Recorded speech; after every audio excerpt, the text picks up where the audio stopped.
بچه‌ها سلام، وقتتون بخیر. امیدوارم که حالتون خوب باشه. میخوایم بریم سراغ برش کارمون. اول یه ذره راجع به پارچه‌های مناسب که برای این بارونی ها میتونید استفاده کنید صحبت کنیم.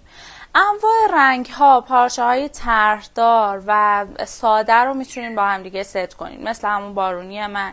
یا الان اینجا من دارم از یه دونه بارونی براق به اضافه یه دونه بارونی طرحدار استفاده میکنم. خب پارچه بارونی برای این بارونی دورو که اسمش بهترین پارچه هستش. اما اگر مثلا اولین بارتونه یا خیلی مبتدی هستین، میتونید از پارچه‌های ارزون تر مثل پارچه میکرو استفاده بکنید. با میکرو هم میتونید کار رو بدوزین و میکرو هم تقریبا قیمت 40-50 تومن، اینا حتی ارزون تر هم داره. بهتره با پارچه‌هایی که خیلی ضخامت بالایی دارن دوخت نکنید. مثلا فوتر به هیچ عنوان مناسب کار نیستش. با سویت هم میتونید بدوزید، اما سویت های گرم پایین، خیلی گرم پایین، که یه اتوی خوب بتونید به کارتون بزنید. بنابراین بهترین پارچه‌ای که میتونید واقعا برای این مدل کار کنید همین پارچه‌های بارونی هست که ضخامت معمولی دارن.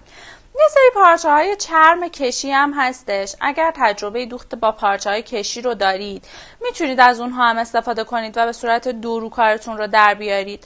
برای کارتون حتما باید دو رنگ پارچه بگیرین، 2 تا پارچه اصلی. یه وقت اشتباهی یه سمت آستری نگیرین، یه سمت پارچه اصلی و اون سمتی که آستری باشه قابل پوشیدن نیست، مخصوصا آستری‌های مثل آستری‌های پونژه و رویال که ضخامت کمی دارن. تمام درزها هم مشخص میشه. پس 2 تا از پارچه اصلی، حالا میکرو، بارانی، چرم با ارفاق، سویت، میتونید برای کارتون تهیه بکنید. بعد از اینکه کارمون رو برش زدیمش، یعنی من روی یه دونه پارچه برش میزنم، همونا رو دقیقاً بلند میکنم، با همون میزان زاپاس میذارم روی پارچه بعدی که این پارچه طرحدار هستش و دور تا دورش رو دوباره برش میزنم.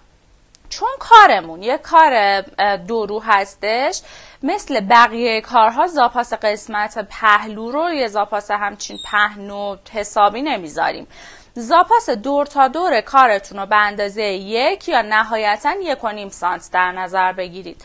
برای قد کارتون هم به اندازه 2 تا 2.5 سانتی متر زاپاس در نظر بگیرید.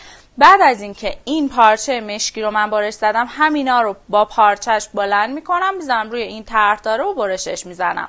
میزان پارچه‌ای که برای این مدل نیاز داریم بسته به قد کارتون تا سایز 44، 1 قد بالاتنه، 1 قد آستین و 40 سانت برای کلاه نیاز داریم. و حالا اگر بخواین جیب و اینا داشته باشین یه 50-60 سانت بگیرین، اما معمولا از گوشه‌های کار در میاد.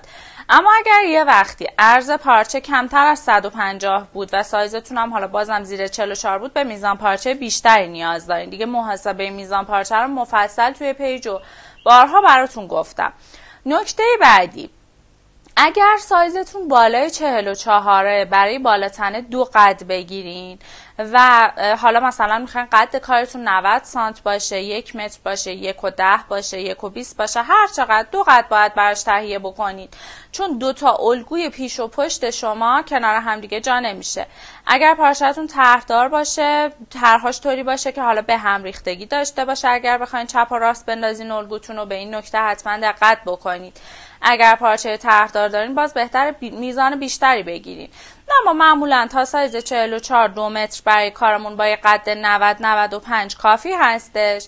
و اگر که خواستین قد بلندتری داشته باشین 2.5 متر تا سایز 44 بگیرین. سایزهای بالاتر از 44 بین 2.5 متر تا 3.5 متر ممکنه که نیاز پیدا کنن برای کارمون. ما هم کارمون رو میخوایم جیب بدیم، هم کلاه بدیم و یه مقدار هم به نسبت اون چیزای نازک دوزی که یاد میگیرین آزادتر هستش کارمون.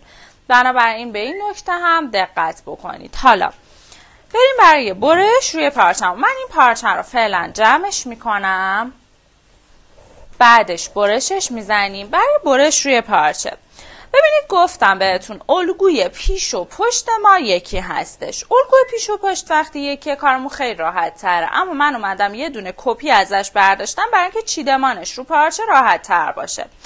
الان اینجا توی این قسمت پشت کار رو گذاشتم دقیقاً دولای بسته پارچه و چون این پارچه ها بهتره که سوزن نخوره. یه خیلی رد ریزی میندازه اگه سوزن بزنید. از این گیره های سرمه. با این گیره ها میام از چند جا فیکسش میکنم که تکون نخوره و بعد برشش میزنم. اومدم الگوی پیش و پشتم رو چپ و راست کنار هم دیگه انداختم که میزان پارچه کمتری مصرف بشه. اگه قرار بود پایین این الگو اینجا باشه کنار هم دیگه جا نمیشد. اما اگر پارچه شما طرحدار باشه که تاثیر بذاره توی طرحتون چپ و راست انداختن، به این نکته باید دقت بکنید. قسمت پیش کار رو انداختم توی دلای باز کارم. این قسمت دلای باز هست. اگر میخواین کارتون رو زیپ بدین از قسمت خط CF اندازه 1.5 سانتی متر جا بذارین. اگر میخواین دکمه براش کار کنین حواستون باشه دکمه‌تون باید دو رو باشه، سجاف مخفی کار کنید برای کارتون. به اندازه 3 سانتی متر حتما باید برای CF فضا بذارید برای قسمت جا دکمه کارتون. نکته بعدی این قسمت جیبمون هستش. یه دونه در جیب داریم، یه دونه خود جیبو داریم. این در جیب و اینا رو میتونیم جاهای مختلف اندازیم، دور تا دور زاپاس بذاریم و برشش بزنیم.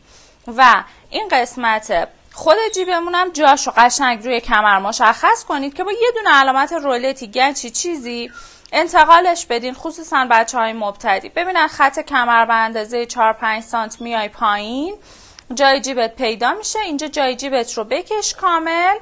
یه دونه برای جیبمون هم که بهتون گفتم دیگه، برای دهانه جیب به اندازه 12 تا 16 سانتی متر میتونید بگیرید و خود طول جیبمون هم میتونیم به اندازه 14 تا 25 سانتی متر بگیریم که حالا مثلا 18 تا مثلا 18 و 20 و اینا خیلی ایدئال تر هستش. جای جیبم روی کارتون مشخص بکنید که بتونید انتقال بدید. بعد برای قسمت آستین کارمون، آستین کارمون همونطور که میبینید یک آستین خیلی راحت هستش چون کار دو روه، ضخامت پارچه میگیره. بنابراین این قسمت آستینمون هم دور تا دورش رو 1.5 سانت تا 2 سانت جا میذاریم و برشش میزنیم. برای قسمت کلاه کارمون هم به اندازه 1.5 سانت دور تا دورش رو جا میذاریم و برش میزنیم. اون خط آبی رنگی که میبینید من گذاشتم توی کار برای اینه که برشش بزنم و از فضای کارم دورریز کنم، چون میخوام از پارچه طرحدارم توی قسمت مشکی داشته باشم و از پارچه مشکی توی قسمت طرحدارم. اونم دور تا دورش رو 1.5 سانت جا دوخت میذاریم و برش میزنیم. دیگه نکته برش خاصی نداره. من اینو برش میزنم، میندازم روی پارچه طرحدارم، دور تا دورش هم دوباره برش میزنم و بهتون نشون میدم.